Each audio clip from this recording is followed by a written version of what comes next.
Yes, so the first thing that we want to demonstrate is the glides of mobilization.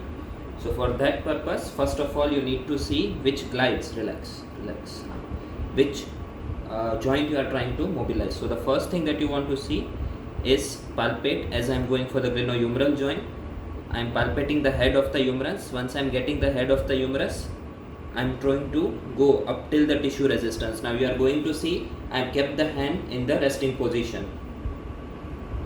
Yes, so this is the normal joint plane. You can see the motion. Yes, the patient is at the edge of the plinth, and from here you can see this is the normal joint plane. I am able to move it to completely anatomical resistance. Relax, relax. Okay. Now glide 1. Yes, that is small amplitude in the initial range. You can see I am providing only in the initial range. Only initial range. This is the full range. I am just providing in the initial range. Moving to glide 2. Yes, up to tissue resistance, not following or moving into the tissue resistance. So say for example, if the patient's joint play compared to opposite side is decreased, then you will have a tissue resistance. Yes, that is pathological resistance. So according to that, you will have a limit. You are not crossing the limit in second grade. This is oscillatory grades that we are describing.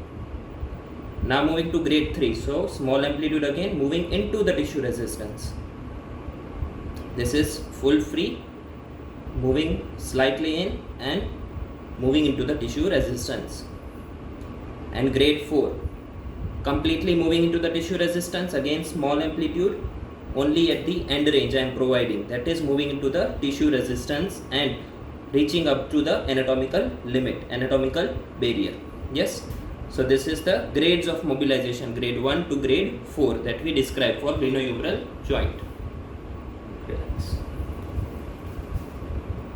Okay, so now that you know about the glides of mobilization, grades of mobilization, we are moving forward to attaining which are the glides for the glenohumeral joint first. Yes, then we are going to see other shoulder complex joints, and later on we will be describing for the whole upper limb. So first, starting with the palpation. Once we have palpated the head of the humerus, you can see I have kept the hand in the resting position, 55 degree of flexion and around 30 to 40 degree of horizontal adduction. Once I have kept it, I'll try to palpate the head of the humerus. Once I find just below the acromion process, I can see this is the head of the humerus. I am trying to move the head first of all in the inferior direction to provide inferior glide. Yes. First, you can also provide the distraction, normal distraction of the glenohumeral joint, and later on you can apply the glides. Now compare it to the opposite side, see if it is decreased or not. The patient may complain of pain or decrease in range of motion. So for if pain is decreased, you will apply grade 1 and 2, and if there is range of motion is the only problem with the patient, you can apply for grade 3 and 4. You can see I am in the walk standing position and now applying the glide. So applying grade 1, you provide inferior glide to increase the abduction range of motion. So grade 1 is initial range only. Grade 2, moving slightly in up to the tissue resistance. So it is large amplitude, oscillatory grade. Grade 3, moving into the tissue resistance with again large amplitude. And grade 4, moving up to the tissue resistance, up to anatomical limit, small amplitude. So this is normal, moving into it and maintaining it downwards. Yes, inferior direction or caudal direction. Yes, you can see the frequency with it. If it is a small amplitude, your frequency will be higher. If it is large amplitude, your frequency will be lower. Coming to second glide for in supine, as the patient is already in supine line, we can also go for posterior glide, that is to improve the flexion range. So again, you know where the head of the humerus is. Compare it to the opposite side. Once you have compared, this is grade 1. Yes. Moving to grade 2, large amplitude up to the tissue resistance.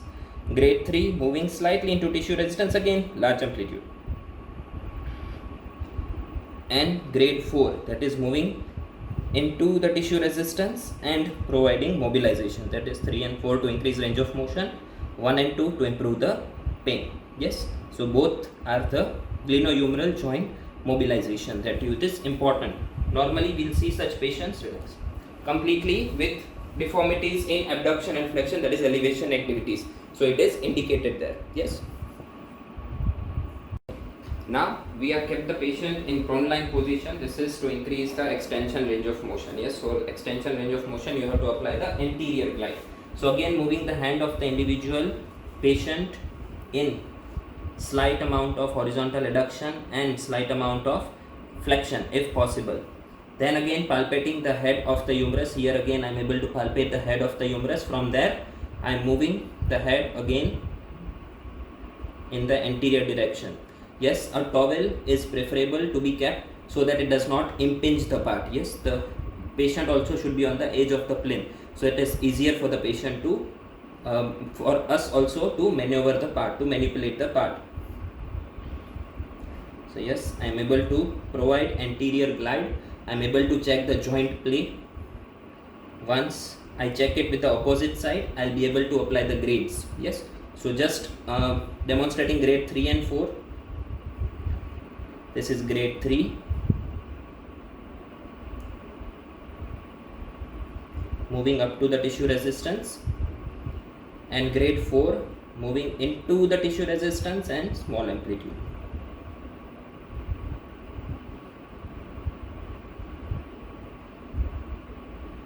Yes, so here we are completing the glenohumeral joint. Yes, as you already see, for all the motions that you are performing, it is necessary that you maintain the integrity of the patient, and whenever you are completing the application of mobilization, you always relax the patient and move the part completely supported. After we have completed the shoulder joint, we are moving to the elbow joint, and for that purpose we are going to see how to apply specifically first for the humero-ulnar glide, and then we are going to see for the humero-radial joint and proximal and distal radio-ulnar joints. So first, understanding the resting position is again up to 70 degree of elbow flexion, and we will keep the same. We can ideally the patient height, first of all the plinth height should be as such, the therapist does not have to sit down, but as here it is not possible for me to demonstrate the same. The patient is again in supine line, completely relaxed. During mobilization, during stretching, we have described patient should not be contracting any muscle, so the patient should be completely relaxed. So first of all, first is the distal glide that you would provide to improve the flexion, that is elbow flexion. Say for example 90 degrees patient થી flexion થાય છે, at that time you are going to check for how much the joint play is there between the humerus and the ulna. Now this is the radial border, this is the ulna. Yes, so this is the radius bone and this is the ulna bone. So depending on that, you will stabilize the humerus and move the ulna, slightly distracting it out of the humerus. Yes, trying to move it outwards. Yes, so I am trying it. Yes, see the hand of the patient is completely in support, wrist and the hand is completely in support. I am supporting it through my body. Yes, and now I can apply a distal glide in the downward direction so as to improve the elbow flexion. So this is grade 1 initial range. Grade 2 moving large amplitude, moving up to the tissue resistance. Grade 3 moving into the tissue resistance, again large amplitude.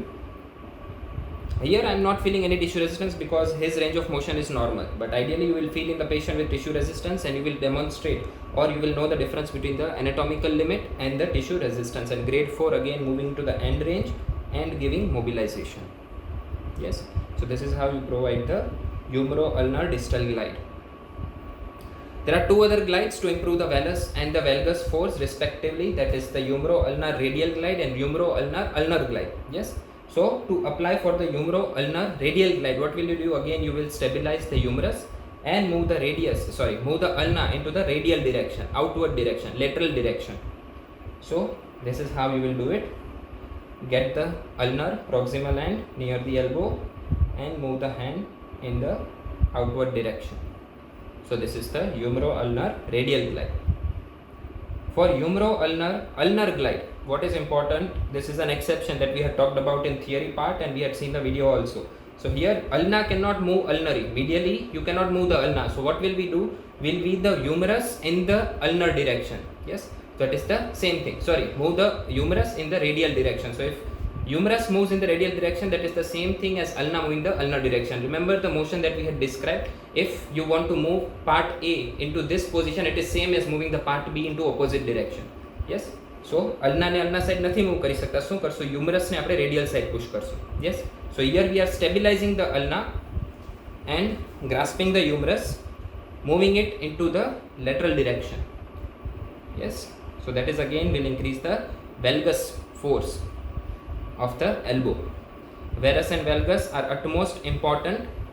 Varus and valgus are utmost important to maintain normal elbow range of motion. Yes, 150 degree. Again, all the 4 grades can be demonstrated effectively. Relax.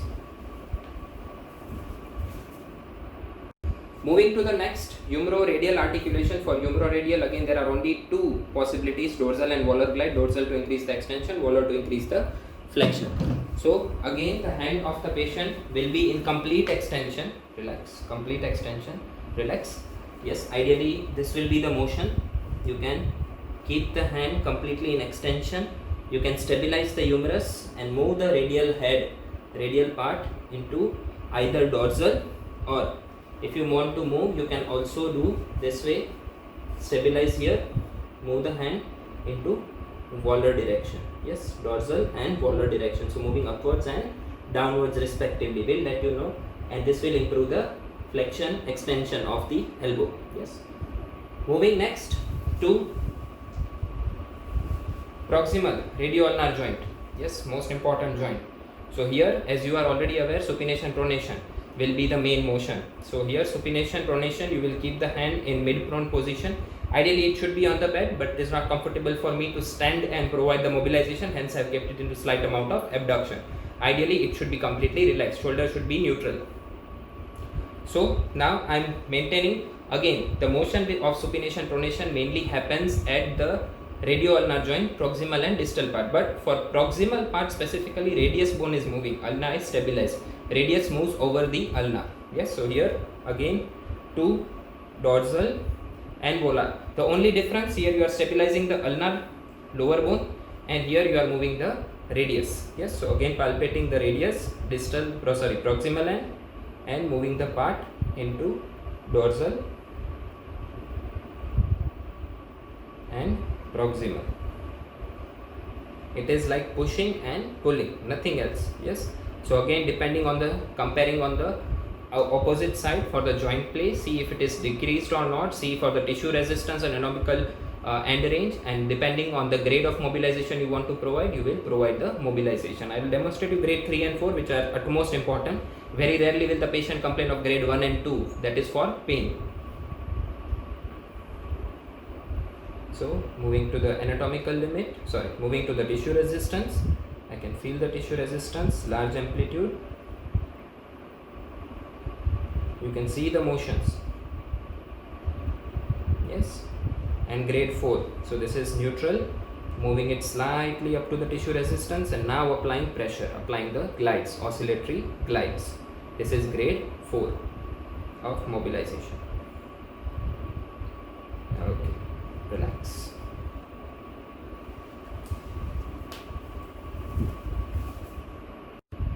Coming next to the radioulnar joint. So radioulnar joint, proximal part we have seen, moving to the distal aspect. So for distal aspect, it is important to keep again the ulnar stabilized and radius we have to mobilize. So for that purpose also, we are keeping the hand in extension, shoulder extension, elbow extension, and the hand will be, forearm will be in mid prone position. So it will be easier for us to mobilize. So I am holding the ulna, yes, from here, and mobilizing through my thumb. I will be pushing it into the volar direction. So that is volar glide. Same thing I can do, I can hold it with my fingers and thumb, or I can move the part that will be able to do when I am standing, that will be easier. But right now I can just move and push through my fingers in the dorsal direction, so that will be dorsal glide. So again you have to check for the opposite side and provide the mobilization according to the indication grades, depending on the indication. You start with grade 2 Secondly, you ask the patient if he or she is comfortable or not. If not comfortable, you continue with 2 or decrease to 1. If he or she is comfortable, no signs of pain or inflammation, then you move to grade 3 and furthermore increase to grade 4. If pain is not the complaint, only range of motion is restricted. Next, so moving forward to another joint, that is radiocarpal joint. So radius articulating with the proximal carpal bones. Yes, so that is giving rise to 4 motions. Which are the motions? There is extension, flexion, radial ulnar deviation and radial deviation. So depending on that, there will be 4 glides. Yes, distal, volar, radial and ulnar. So it will increase the respective ranges. So how do we provide? We will stabilize the radius. So I can stabilize the radius and ulnar together through this with one of my hand, and through other hand I will form and grasp the proximal carpal bones. Yes, form the proximal carpal bones. I can push these bones downwards. You can see the motion very clearly. Yes, downwards. It can be upwards, that is dorsally. If it is downwards, it is volar. I can move the bones into ulnar direction. Yes, so moving the bones into ulnar direction, you can see, and move the bones into the radial direction. Yes, as it is according to the concave convex fluid, it is opposite. So when you are moving into the radial direction, it will improve the ulnar glide. If you are moving to the ulnar direction, it is improving the radial glide. Yes, so radial deviation will be improved. Moving next to the carpometacarpal joints. So 2 to 4, they have common things. There will be only 2 motions available. Yes, specifically flexion and extension.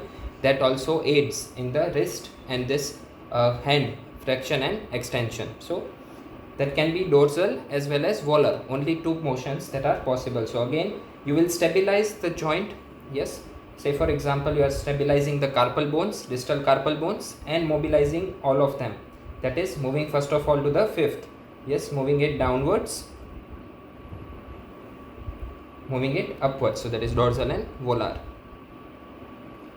Similarly, you can move and mobilize the 4th metacarpal